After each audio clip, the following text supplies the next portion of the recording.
Let me first of all thank each and every one of you for working in the area that is the most treasured area and the most valuable work that anyone can do, and that is working to prepare our children to be good citizens, to be good workers, and to be contributing members of society. So I give you an applause for that. Second, let me thank both Andy and Alfreda for extending this invitation for me to just share a little bit of time with you this morning. And I want to let you know a little bit about who I am. I'm the son of a school teacher who began her career as the first black school teacher in the Newton, Massachusetts school system. But a native of New Orleans, who with my father, who was a civil rights lawyer, they returned to the South in the late 1950s. And in the late 1950s and the early 1960s, the teachers' unions in Louisiana in that time were separate and distinct. There was one for whites, and there was one for blacks. The climate of the time was also hostile to the organization that my father was associated with, the NAACP. And in the 1960s, the state legislature, among a number of other acts of complete retrogression and insanity, passed a law which made it illegal for any public employee to be a member of an organization which advocated integration. That law was struck down because my father, as a civil rights lawyer, and the NAACP Legal Defense Fund at that time decided to challenge that law, but they ran into a small obstacle. The climate of intimidation in those days meant that very few people would be willing to step up and be a plaintiff. But my father convinced my mother to serve as a plaintiff.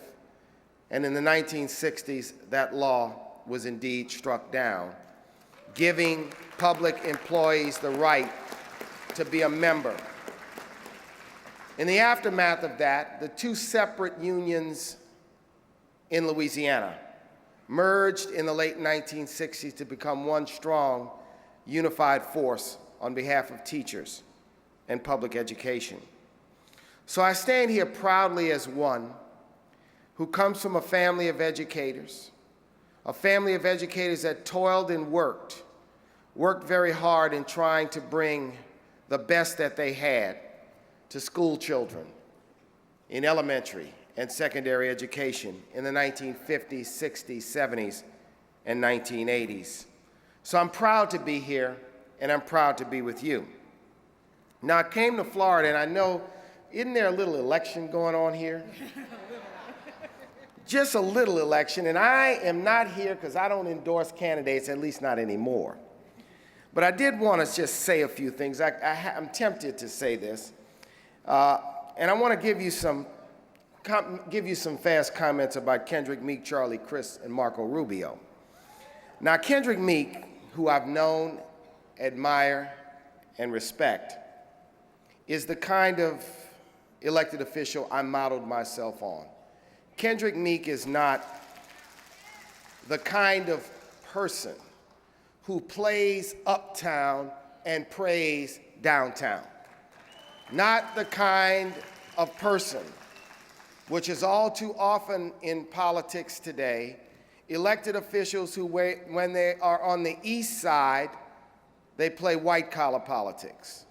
When they're on the west side, they play blue-collar politics.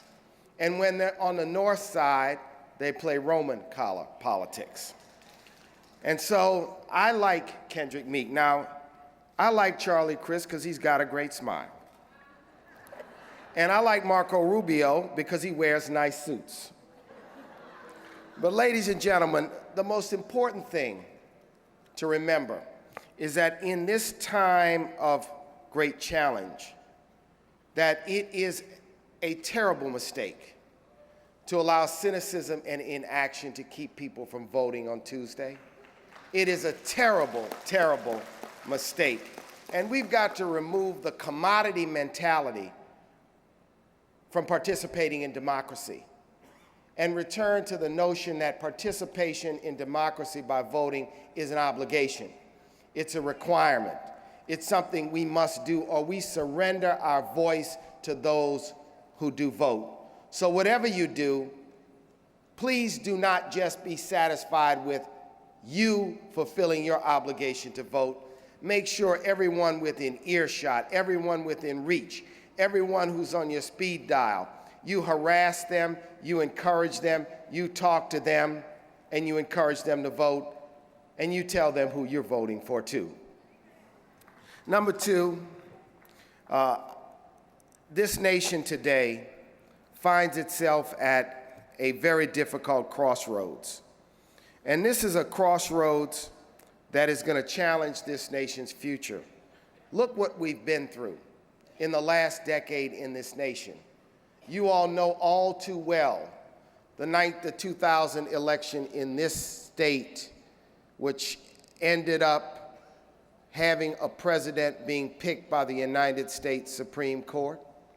We all know too well that the towers were attacked in 2001, that Katrina and Rita hit in 2005, that the subprime crisis buffeted and rocked this nation in 2007 and 8, and the Great Recession has cost us more jobs than at any single point in American history since the Great Depression. This nation has been through a time of great tragedy, a time of great challenge, a time of extreme difficulty. We're involved in 2 wars that have cost us $1 trillion. The taxpayers of this nation were asked to invest multiple hundreds of billions of dollars to bail out financial services companies which made bad bets. And I could go on and on and on. So at this crossroads, what do I suggest and what do I say? I suggest that it is time for us to reestablish the priorities that this nation must undertake. In the political climate today, you have those who suggest that we should repeal health care reform.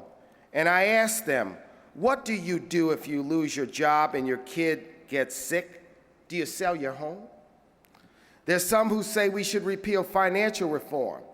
What do? Do we allow Wall Street predatory lenders to return to doing everything they did before the economy was wrecked?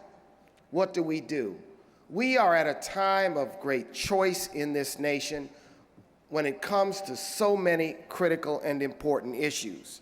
So I want to chart for you some of my thinking about the very important issue of our children.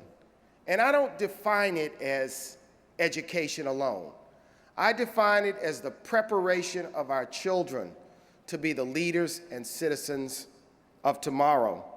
So I think it is time for us to talk about this issue in new terms.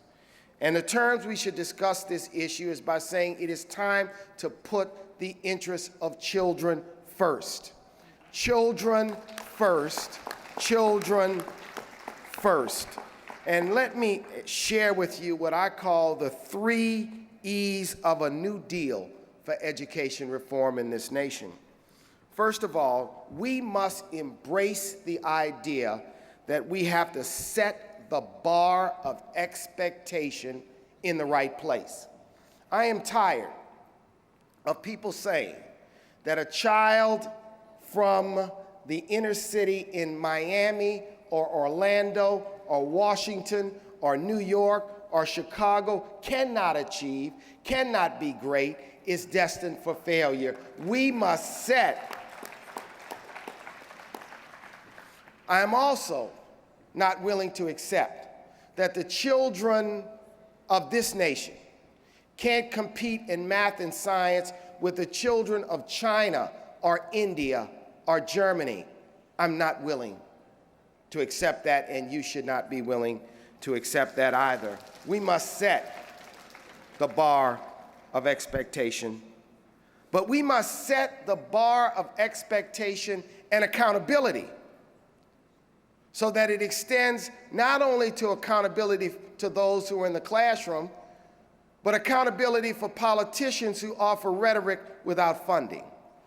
We must set the bar of expectations for parents so that they understand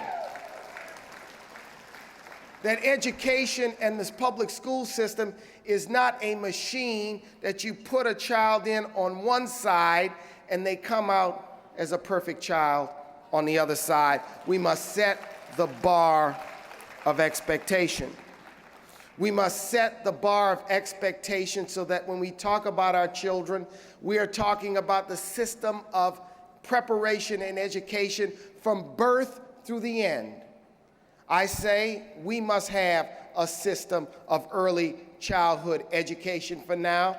Any one of you that teaches kindergarten or first grade can immediately on day one spot the children who've been in an early childhood education setting. We must set the bar of expectation. We must also, the second E, is embrace the notion of excellence. We must have the best trained and the best paid teachers in the world.